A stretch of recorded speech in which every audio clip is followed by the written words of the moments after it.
नमस्कार, माझे नाव विलास सोपान माने, गाव सावर्डे। मी गेली 4 वर्षे झाले सॉलिफाईन ॲग्रोटेकचे उत्पादन वापरतो। या बागेत माल सुरुवातीलाच कमी होता, घडांची साईज एकदम बारीक होती।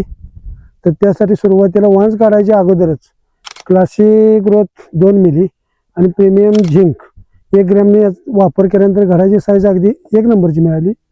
नंतर वांस काढल्यानंतर एक स्प्रे दिला आणि नंतर 25-26व्या दिवशी पहिल्या कळी डिपला मरीनस 2 मिली आणि प्रीमियम झिंक 1 ग्रॅम असं आणि जे याचा वापर केल्यानंतर घड आता तुम्हाला पुढे दिसतातच, अगदी 1 नंबर रिझल्ट आलेला आहे। सॉलिफाईन ॲग्रोटेकचे प्रॉडक्ट मी गेली 4 ते 5 वर्ष झाले वापरतो। याचे रिझल्ट एकदम छान आहेत आणि याचा वापर तुम्ही सुद्धा करू शकता, 1 नंबर रिझल्ट मिळतील। धन्यवाद, आभारी।